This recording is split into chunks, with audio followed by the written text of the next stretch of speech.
Nothing in this podcast is intended as investment advice, and the people in this podcast may hold positions in the stocks they talk about. Do not buy any investment based solely on a tip or recommendation. Please do your own research.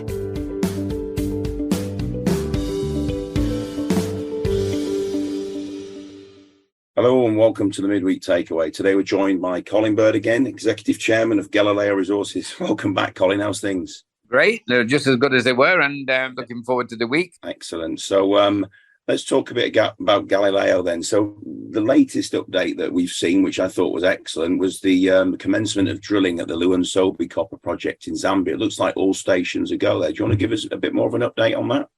Yes, yes, so, of course, Phil.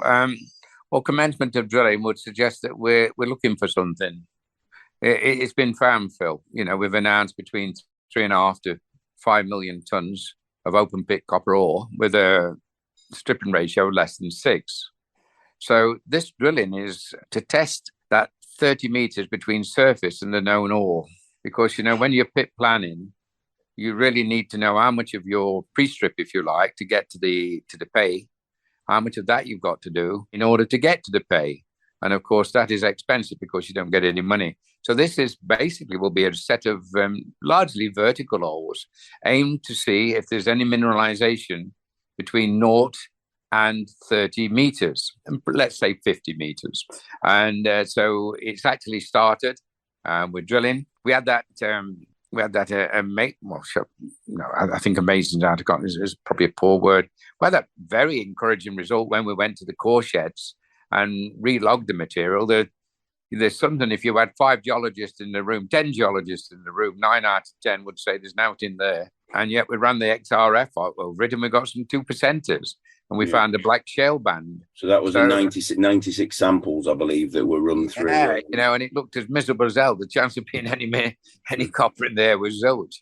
But there you are. So, you know, don't judge a book by its cover. And so that's very pleasing results. Of course, we've got to remodel that into the entire model. I think that'll take the actual ore body to surface. But why are we drilling? Why are we drilling, Phil? Why are we drilling, Kevin? We're drilling now for definition because I want to be able to put a tender document out to the contractors very shortly, as soon as I possibly can. I hate making forecasts on these podcasts because you generally get hung by them, but as fast as I can, I'm going to get a pit model out, which will show the benches, which will show, you know, the grade distribution, which will show the tons per bench. And Addison of London will be doing as a pit profile, which is of high enough quality, enough definition for mining contractors to make an assessment of what it will cost to deliver 1 ton of rock, 1 ton of pay rock to the pad. Yeah. So I like those sort of deals where you don't pay so much for the waste, you don't pay so much for the ore. You actually charge the contractor to deliver a set grade, and so therefore you've got to know your grade, and then you pay per ton of rock delivered to the pad, and you've got a lot more control over him.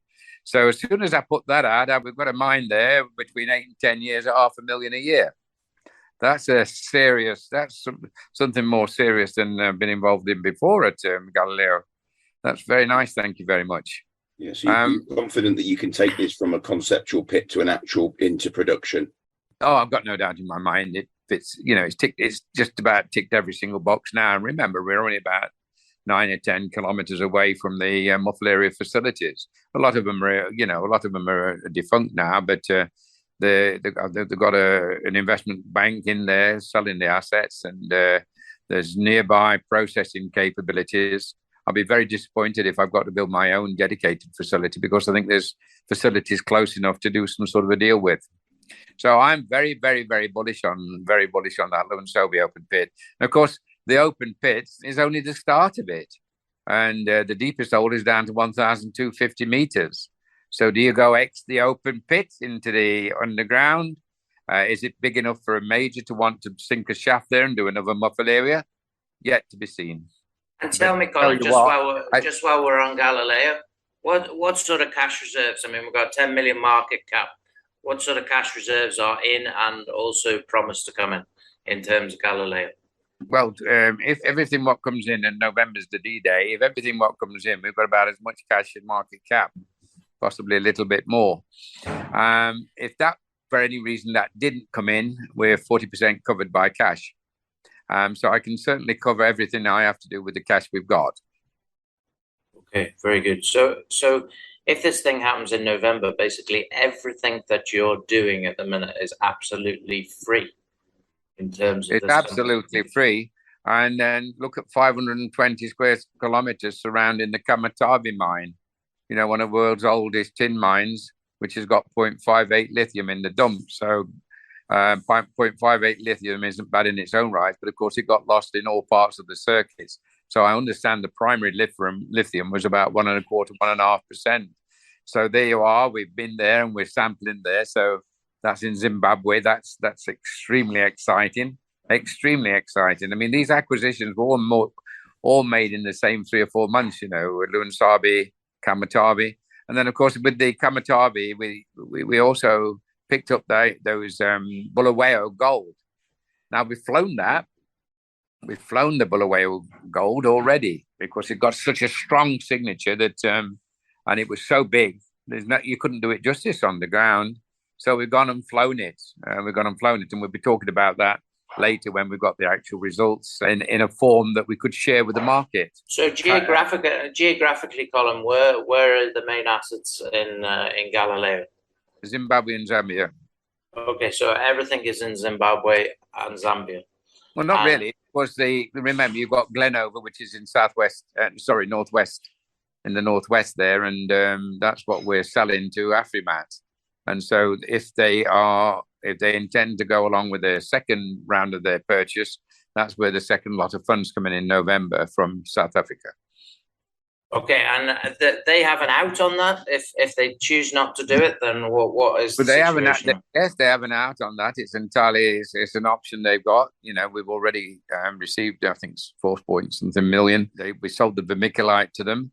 They've got an option on. They've got an option on the 7.5 million tons of apatite and the rare earths within the total buyout. There are combinations, of course. They may decide they've not got an appetite for rare earths, and the rare earths might, the gang from the flotation might return to us. Who knows?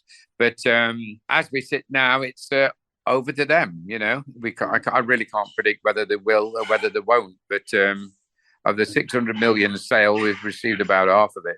600 million rand, that was. 600 million rand, yeah. So tell us, Colin, also, it never ceases to amaze me the number of assets that Galileo has.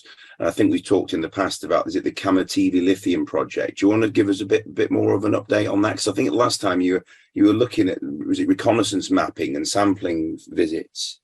Yeah, well, that's right, and we just completed a 6-week program. We sent the results off to 3 laboratories to make sure we get it right. Lithium isn't particularly complex, but I want some consistency. We've also, with the XRF, not very good at sampling for lithium, but some of the elements which it is good at assaying for, the XRF machine, there's a distinct ratio between 2 elements, which indicates the presence of lithium. And I feel quite good about that. But you remember, this is not a one-shot saloon. We've got all of the pegmatites surrounding what was one of the world's longest-serving tin mines. And so from that aspect, we stand a good chance, too, of finding a tin deposit. So can you imagine, if you want to get back to dreamland again, tin and lithium in the same stable, because these pegmatites are all in the same unit. But the chances of finding lithium are extremely good. That's what we're there for the lithium. But plan B wouldn't break my heart if all of a sudden we found much more tin. And remember, there's been two big sales to the Chinese in Zimbabwe of lithium. I think one of them was as much as $400 million. But tin is now seriously. There is a serious. What's the opposite of surplus? There is a serious deficit of tin on the planet, basically, isn't there? Absolutely. It went up as high as 43,000. It got shot at during this last drop down in commodities. But it's a very good metal to be in. And Zimbabwe's opened up to foreign investment, making all of the right noises and all of the right actions. So hopefully they're in front of the crowd again. So, to Colin, one question: do you think we talked also about you got some preliminary drill results at the Shinganda project? How long would you think we're going to anticipate to wait for the further results on that? Well, I mean, crackly, fancy, that coming at the end of the conversation, Phil. I think that just sums it all up, doesn't it? Yeah, I think you've summed it up by default, Phil.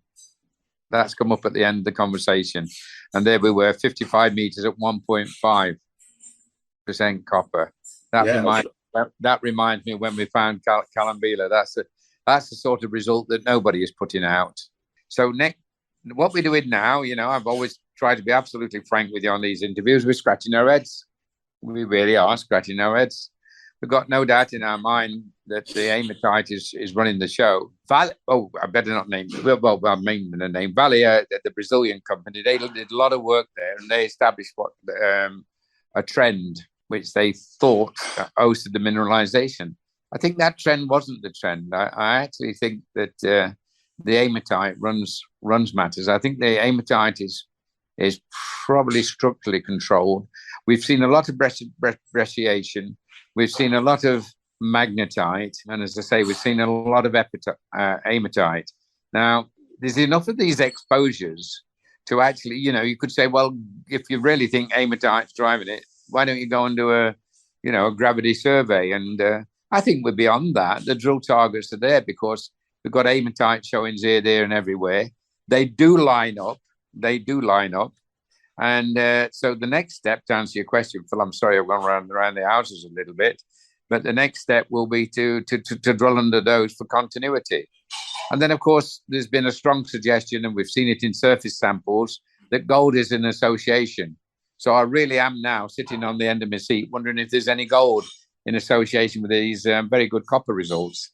So Shinganda, I wouldn't know where to rank it, but when you start getting 50 odd meters at 1.5%, it makes you sit on the edge of your seat a little bit, doesn't it?